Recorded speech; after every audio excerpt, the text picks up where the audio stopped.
동물학대 소식만 들으면 화가 납니다. 어떻게 마음을 다스리죠? 2025년 8월 28일 북미 서부 순회강연 오렌지 카운티. 안녕하세요. 오늘은 북미 서부 순회 강연 중 마지막 강연이 오렌지 카운티에서 열리는 날입니다. 어제 라스베이거스에서 강연을 마치고 밤 9시 30분에 출발해 새벽 1시 30분에 LA에 이경택님 댁에 도착했습니다. 오전 6시에 일어나 각자 숙소에서 새벽 수행과 명상을 했습니다. 8시에 아침 식사를 하고 오늘 일정에 대해 간단히 공유하는 시간을 가졌습니다. 오전 11시에는 이승훈, 고보나님 부부가 숙소를 방문해 스님에게 인사를 드렸습니다. 스님은 인사를 나눈 후 한국에서 가져온 책을 선물했습니다. 3일간 숙소와 식사를 제공해준 이경택, 김명예님 부부에게도 보드가야 대탑 부처님 사진과 함께 책을 선물했습니다. 3일간 정성껏 식사를 준비해주신 이원심님에게도 감사의 마음을 담아 책을 전하였습니다. 이승훈, 고본화, 이경택, 김명희, 이원심님 모두 LA 정토회에서 사무국장, 총무, 대표 등 주요 역할을 맡아 정토회가 이 지역에 뿌리내릴 수 있도록 이끌어주신 분들입니다. 곧 미국 JTS 대표 박진아님도 숙소로 찾아왔습니다. 미국에 약 일주일 전에 도착해 스님에게 인사를 드리러 왔다고 했습니다. 모두 반갑게 인사를 나눈 뒤 함께 점심 식사를 했습니다. 점심 식사 후에는 연말 한국 방문 일정과 앞으로 LA, 오렌지 카운티 지역의 정토회관 및 수련원 마련에 대한 논의를 이어갔습니다. 현재 LA 지역의 한인들이 점점 오렌지 카운티로 이주하고 있으며 이 지역만 해도 한국 기업들이 세운 현지 사무실이나 지사가 약 400곳에 달한다고 합니다. 그래서 내년에는 오렌지 카운티 북쪽의 플러턴과 남쪽의 어바인 두 곳에서 강연을 따로 진행하면 좋겠다는 의견도 나눴습니다. 대화를 마치고 연말에 한국에서 다시 만나기로 약속하고 작별 인사를 나누었습니다. 오늘은 강연이 끝나는 대로 밤 비행기를 타고 곧바로 호주 시드니로 이동해야 하기 때문에 오후에는 모든 짐을 미리 정리하고 개인 정비를 했습니다. 오후 2시 30분부터는 숙소에서 캐나다 밴쿠버에 본사를 둔 부디스트 도어 글로벌에 창간 30주년 기념행사에 사용할 법문을 촬영했습니다. 30주년 행사일에 스님은 자카르타에 있기 때문에 직접 행사에 참석하거나 생방송으로 법문을 할 수 없어 사전 녹화를 해서 영상을 전달하기로 했습니다. 부디스트 도어 글로벌 측에서는 급변하는 AI 디지털 시대 어떻게 불법을 전할 것인가를 주제로 법문을 요청했습니다. 스님은 AI 디지털 시대에도 인간의 고뇌는 여전히 해결되지 않을 것이며 부처님의 가르침이 참된 자유와 평화의 길임을 강조하였습니다. 또 디지털 기술은 불법을 널리 전할 수 있는 좋은 도구이며 특히 젊은 세대와 소통을 하는데 유용하다고 설명했습니다. 마지막으로 불법이 스님이나 불교인만의 전유물이 아닌 모든 인류의 행복을 위해서 널리 전파되어야 함을 강조하며 부디스트 도어 글로벌의 30주년을 축하하고 격려의 인사를 전하였습니다. 오후 5시가 되어 강연장으로 출발했습니다. 오늘 강연이 열리는 곳은 캘리포니아주 부에나 파크에 위치한 더블트리 호텔입니다. 매년 스님이 오렌지 카운티를 방문할 때마다 이곳에서 강연을 하고 있습니다. 강연장에 도착하여 반갑게 봉사자들과 인사를 나누었습니다. 강연을 마치자마자 스님이 공항으로 출발해야 해서 강연 시작 전에 봉사자들과 기념사진을 찍었습니다. 주차장에서 안내 봉사를 하는 분들이 늦게 와서 따로 기념사진을 한 번 더 촬영했습니다. 모두 스님의 배려에 기뻐했습니다. 책 사인회도 강연 시작 전에 미리 했습니다. 강연을 시작하기 직전에 부에나 파크 시장님이 방문하여 스님에게 감사패를 전달했습니다. 이렇게 교민들을 위해 매년 강연을 열어주셔서 감사합니다. 오늘도 많은 한국 교민들이 강연장을 찾았습니다. 강연장 곳곳에서 봉사자들이 교민들을 정성껏 맞이했습니다. 저녁 6시에 증문즉설 강연을 시작했습니다. 스님이 무대 위로 걸어 나오자 환호와 박수갈채가 쏟아졌습니다. 230여 명이 자리한 가운데 스님이 인사말을 했습니다. 여러분도 잘 알다시피 증문즉설은 어떤 특별한 주제를 가지고 강의하는 방식이 아닙니다. 여러분이 인생을 살아가면서 겪는 다양한 고민을 제기하면 그 문제를 가지고 서로 대화하면서 해결책을 찾아가는 것이 바로 증문즉설입니다. 의문이나 고뇌를 함께 나누고 그 속에서 길을 찾는 것이지요. 그렇다면 해결책 중에 제일 좋은 것이 뭘까요? 문제인 줄 알았는데 사실은 문제가 아님을 깨닫는 것입니다. 이건 문제가 아니네 하고 깨달으면 해결할 필요조차 없어집니다. 두 번째 좋은 방법은 문제의 원인을 규명해서 지혜롭게 해결하는 겁니다. 그래서 대화를 하다가 여러분이 별일 아니네요 라고 하면 그것이 제일 좋은 해결책이고 그렇게 하면 되겠네요 하면 그것이 차선책입니다. 답을 주는 게 아니라 스스로 길을 찾는 자리. 그래서 이 자리는 즉문즉답이 아닙니다. 여러분은 자꾸 즉문즉답이라 부르면서 스님은 어떻게 그렇게 좋은 답을 주십니까? 그러는데 제가 답을 주는 것은 없어요. 단지 대화를 나누는 거죠. 해결책은 바로 본인이 찾는 거예요. 대화 중에 별일 아니네요라든지 그렇게 하면 되겠네요 하면서 본인이 해결책을 찾아가는 거예요. 저는 다만 질문자와 대화를 하면서 잠시 도와주는 것뿐입니다. 그래서 어떤 질문을 하든 저에게는 부담이 되지 않습니다. 제가 답을 주는 게 아니니까요. 이것이 바로 즉문즉설입니다. 그러면 대화를 시작해 보겠습니다. 누구부터 질문하실래요? 사전에 질문을 신청한 분들과 먼저 대화를 나눈 후 이어서 현장에서 질문을 받아 대화를 나누었습니다. 2시간 동안 9명이 스님에게 질문을 했습니다.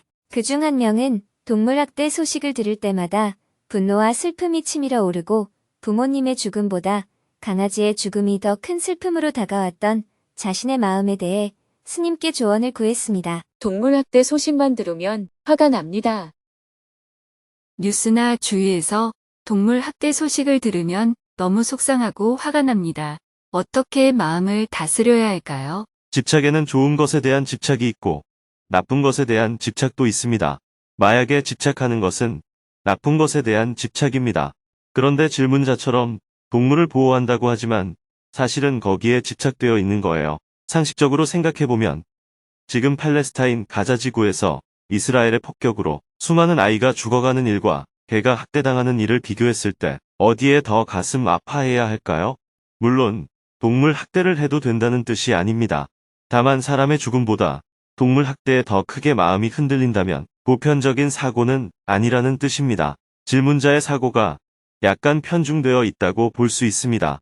아프가니스탄이 탈레반에게 함락되고 미군이 철수할 때 아프가니스탄에 살던 외국인들이나 부유층이 애완동물을 포기하고 자기들만 비행기 타고 피신을 했어요.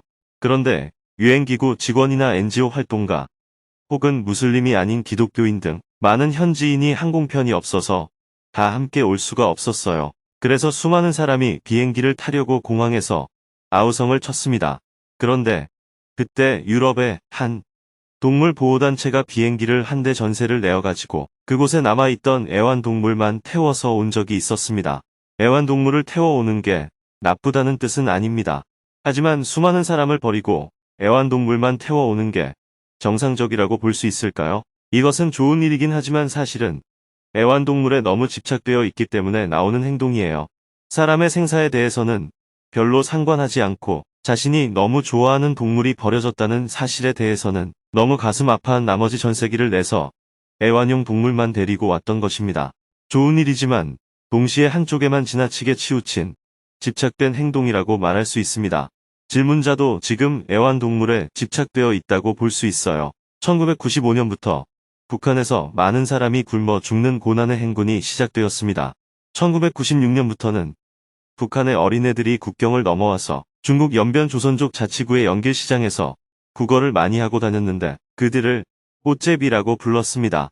그때 저는 두만강변 조선족 마을에 식량, 옷, 약품 같은 것을 준비해 놓고 국경을 넘어오는 사람들한테 나눠주며 북한으로 돌려보냈거나 또는 안 돌아가겠다는 사람은 보호해주는 일을 했습니다. 그 과정에서 여성 구호 활동가 중에 한 분이 매일 울었어요. 중국 정부의 눈을 피해서 도울 수 있는 아이들은 20명밖에 안 되는데 시장통에 있는 아이들은 100명이 넘었으니 그 아이들을 보면서 매일 울었던 겁니다. 그래서 제가 활동가를 불러서 이렇게 말했습니다. 지금 울고 있는 게 국어라는 아이들한테 무슨 도움이 되느냐.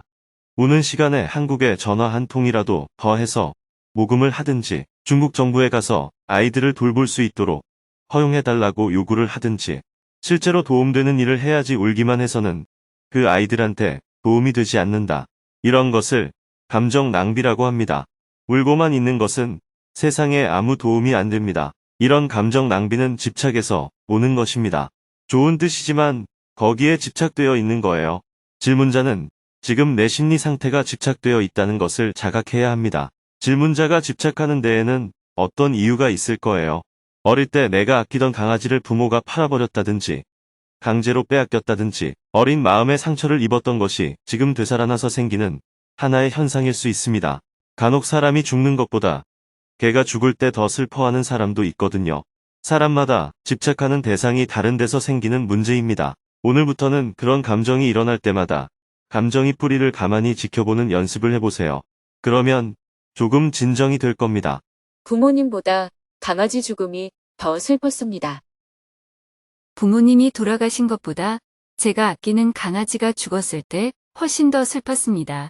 제 나름대로 동물보호단체에 후원금을 보내는 일을 계속하고 있지만 텔레비전에서 동물 학대 장면을 보면 내가 아무것도 할 수 없는 게 너무 속상합니다. 그럴 때마다 어떻게 마음을 다스려야 할지 모르겠어요. 먼저 간 강아지와 12년을 같이 살면서 많은 위로를 받았고 그 강아지로부터 제가 마음을 열 수 있는 기회를 얻었습니다.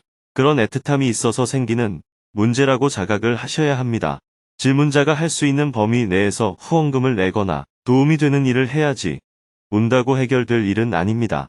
강아지가 학대를 당한 소식에는 눈물이 나고 가슴이 아프지만 어제 미네소타에서 총기 사고로 아이들이 죽었다는 소식에는 가슴이 덜 아프다면 내가 한쪽에 집착되어 있다고 자각해야 합니다. 현재 질문자의 심리 상태는 연민의 정이 커서 생긴 감정이라기보다는 상처 입은 마음으로 인해 편향된 심리 상태라고 볼 수 있습니다. 그래서 약간의 심리 치료를 받는 것이 좋겠습니다. 그래야 마음은 안 아프면서도 동물 보호에 기꺼이 도움이 되는 행동을 해나갈 수 있습니다. 감사합니다. 잘 알았습니다. 계속해서 질문들이 이어졌습니다. 화를 내지 않고 있는 줄 알았으나 사실은 참고 있었습니다. 내 마음을 속이고 있는 것이 아닌가 하는 생각이 듭니다. 비즈니스를 할 때 아이들 치료와 정신건강 프로그램 중 현존하는 치료 중에서 어디에 중심을 두는 것이 좋을까요? 이혼을 한 시크교인 전 남편이 아직도 저에게 집착을 하고 있습니다. 새로운 삶을 살고 싶은데 어떻게 해야 할까요? 사랑하는 여동생과 딸에게 많은 관심을 쏟아서 잘 대해 주었지만 결국 손절을 당하게 되었습니다. 그 이유를 모르겠습니다. 스님 말씀을 듣고 하고 깨달았지만 곧 약효가 떨어집니다. 어떻게 하면 마음의 평화를 지속시킬 수가 있을까요? 불교가 어렵습니다. 불교를 쉽게 접할 수 있는 종교 활동에는 어떤 것이 있을까요? 어느덧 저녁 8시가 훌쩍 넘었습니다. 강연을 마칠 무렵에 손을 든 분은 노후를 한국에서 보내고 싶은 마음과 외동아들을 위해 미국에 남아야 한다는 현실 사이에서 갈등하며 과연 어떤 선택을 해야 할지 스님에게 조언을 구했습니다. 아들을 두고 한국에 갈까요? 외로워도 미국에 남을까요? 저는 한국에 가서 마지막 노후를 보내는 것이 바람인데요. 친정 식구들은 모두 한국에 있는데 저 혼자 미국에 와서 30년 정도 살다 보니 친정 부모님을 자주 뵙지도 못하고 형제 자매들과도 떨어져 지내서 외로움이 굉장히 큽니다. 시댁 식구들이 가까이 있기는 하지만 친정 식구들과는 다르잖아요. 그동안은 아이를 키우면서 굉장히 바쁘게 살았는데 아이가 독립하고 나서는 남는 시간을 어떻게 보내야 할지 몰라서 아주 힘듭니다. 그래서 한국에 자주 가기는 하지만 그 외로움은 쉽게 해소되지 않는 것 같아요. 노년에는 한국에 나가서 살기 위해 역이민을 하려고 하는데 그렇게 하면 또 외동아들을 자주 못 보게 됩니다. 두 가지 선택지 사이에서 딜레마가 큽니다. 과연 아들을 위해서 외롭더라도 제가 미국에서 계속 살아야 하는 것인지 아니면 아들은 여기에 살게 두고 남편과 저만 한국에 가서 살아야 하는 것인지 결정을 내리기 어렵습니다. 한국에 가서 살고 싶지만 자녀들이 여기에 살고 있어서 한국으로 갈 수도 없고 또 여기에 머무르자니 외로움을 감당하기 어려워요. 이 문제를 어떻게 풀어야 할까요? 자기 좋을 대로 하세요. 질문자가 미국에 살고 있으니까 한국에 가서 살고 싶은 마음이 생기고 한국에 있는 부모나 형제가 그리운 것입니다. 그런데 막상 한국에 가서 부모 형제를 매일 보고 살면 이번에는 미국이 또 그립고 아들이 보고 싶어질 거예요. 제가 질문자가 좋을 대로 하라고 말한 것은 농담이 아니고 어떤 선택을 해도 완전하게 해결이 안 된다는 말씀을 드린 겁니다. 그것이 저의 걱정입니다. 그것이 왜 걱정일까요? 어떻게 해도 해결이 안 된다는 말은 부정적인 표현이지만 뒤집으면 어떻게 해도 괜찮다는 의미가 됩니다. 미국에서 살면 매일 엄마도 보고 싶고 형제자매도 보고 싶었는데 막상 한국에 가면 매일 아들이 보고 싶을 것 같아요. 네, 당연히 그렇죠. 그것은 아들의 문제도 아니고 부모의 문제도 아니고 질문자의 유아적 심리 즉 집착 때문에 생긴 문제입니다. 성인이라면 부모나 자식을 안 보고도 혼자 조용히 지낼 수 있어야 합니다. 지금 질문자의 심리는 부모에 대해서는 아직도 엄마를 찾는 유아의 심리 상태에 머물러 있고 아들에 대해서는 아직도 아들을 어린아이처럼 여기고 있는 것입니다. 그래서 아들에 대해서는 아들을 내가 보살펴야 한다고 생각하고 또 부모에 대해서는 여전히 사랑을 더 받아야 한다고 느끼는 것입니다. 아직 젖을 떼지 못한 어린아이의 심리 상태에 머물러 있는 것입니다. 외국에서 오래 살다 보니 헤어짐에 대한 상처 치유가 되지 않았기에 생기는 문제라고 볼 수 있습니다. 그러니 이것은 엄마의 문제도 아니고 아들의 문제도 아니며 질문자의 심리가 집착에 얽매여 있어서 생기는 문제입니다. 오히려 이것을 치유하려면 꼭 돈을 버는 일이 아니더라도 봉사단체 같은 곳에 나가서 나의 일을 만들어야 합니다. 그것이 제일 중요한 것 같습니다. 내가 어떤 의미를 가지고 봉사할 수 있는 일이 생기면 부모가 보고 싶은 것도 자식이 보고 싶은 것도 나에게 별로 큰 영향을 안 주게 됩니다. 그래서 우선 미국에 집을 두고 비행기 타는 비용이 좀 들더라도 한국에 자주 가는 방식이 좋겠습니다. 한국에 가면 좀 오래 머물러 있으면서 유아적 심리 상태를 치유하는 게 필요할 것 같아요. 일단 미국에서 내가 할 수 있는 일을 하나 잡아두고 말이죠. 만약 6개월 정도 한국에 가서 살아봤는데도 오히려 질문자의 유아적 심리 병이 더 커져서 엄마에 대한 그리움이 더 심해진다면 그때는 한국에 정착해서 미국을 왔다 갔다가 하는 수밖에 없을 것 같습니다. 어느 쪽이어도 괜찮지만 제일 좋기로는 지금 이대로 있으면서 먼저 할 수 있는 것들을 해보고 한국에 가서 머무르는 시간도 늘려보는 것이 좋을 것 같습니다. 대부분 질문자와 같은 상황에서 우선 한국으로 가면 엄마도 많이 돌볼 수 있고 사랑도 많이 받을 것 같고 형제도 가끔 보고 늘 좋기만 할 것 같은데 실제로는 한국에 가서 6개월만 지나면 형제간의 원수지간이 되기에 딱 좋습니다. 제가 해마다 한국에 가서 2개월씩 있다가 오는데요. 그때는 하루도 안 빼고 아침에 나갔다가 밤에 들어오는 스타일입니다. 미국에서도 거의 매일 사람을 만나고 밖에 나가서 에너지를 얻습니다. 그런데 미국은 제 기준에서 외국이다 보니 만나는 사람의 한계가 있고 또 대부분 직장을 다녀서 만날 수 있는 사람이 많지 않습니다. 게다가 갈 만한 곳이 별로 없다 보니까 환경적인 요인에서 오는 스트레스가 큽니다. 그렇다면 당분간은 한국으로 이사를 가지 말고 미국에 집을 두세요. 그리고 한국에 두세 달 다녀오듯 1년 중 6개월 이상 머물지만 않으면 됩니다. 왜냐하면 트럼프 시대에는 장기 체류 후에 못 돌아올 수도 있으니까요.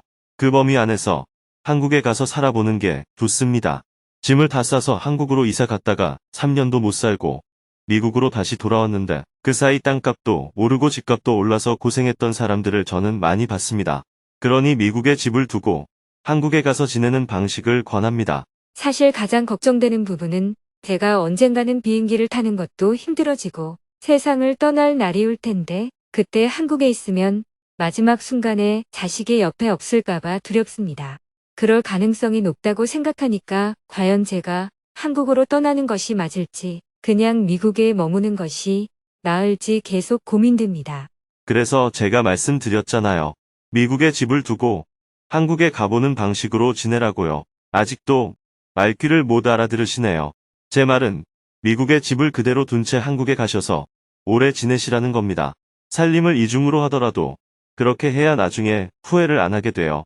미국에서 30년을 사셨다면 한국에 가서 다시 정착하여 사는 게 쉽지 않을 것입니다.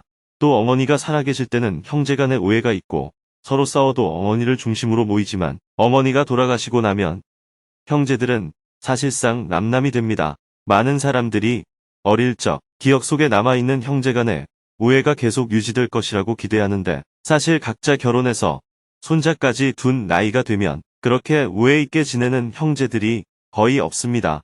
물론 아주 드물게 있기도 하지만요. 그래서 형제들에게 실망하기가 쉽습니다. 그러니 멀리 옛날 가족들이 있는 곳으로 가는 것보다는 내 남편과 내 자식이 있는 이곳이 더 낫다고 볼 수 있습니다. 네. 알겠습니다. 감사합니다. 더 질문을 하고 싶은 사람들이 있었지만 공항으로 출발해야 할 시간이 되어 강연을 마쳤습니다. 강연을 마친 뒤 촬영 장비를 정리하는 동안 스님은 사인을 못 받은 사람들을 위해서 책 사인회를 한 번 더 해주었습니다. 이 자리에는 SNS에서 강연 소식을 듣고 온 외국인도 있었는데 한국어를 잘 이해하지 못해 효명 법사님이 간단히 통역해 주었습니다. 이분은 끝까지 강연을 듣고 스님과 사진을 찍고 싶다고 하여 함께 기념사진도 찍었습니다. 사인회를 마치고 오렌지 카운티 강연을 총괄한 허정현님에게 사인한 책을 선물했습니다. 1년 만에 스님을 다시 뵙는 자리여서 강연이 끝나고 많은 분들이 찾아와 반갑게 인사를 나누었습니다. 오프라인 강연이 재개된 것에 대해 반가움을 표현하는 분들도 많았습니다. 휠체어를 타고 찾아온 고보나님, JTS 대표 박진아님, 그리고 샌디에이고에 거주 중인 골프 선수 김인경님도 강연장을 찾아와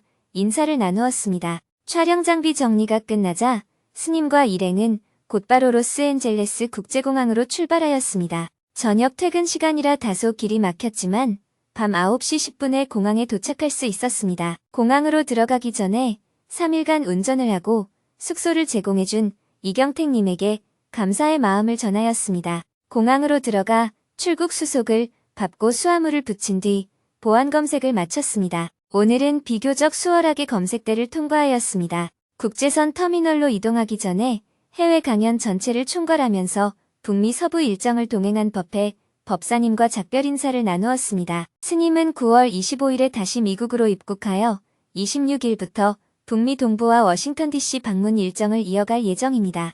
스님, 한 달 뒤 뉴욕에서 다시 뵙겠습니다. 그래요. 수고했어요. 스님은 탑승구 앞에서 기다리다가 시드니행 비행기에 탑승하여 밤 11시에 로스앤젤레스 국제공항을 출발했습니다. 내일은 15시간을 비행하여 현지 시각으로 8월 30일 오전 7시에 호주 시드니에 도착하여 오세아니아 일정을 시작할 예정입니다.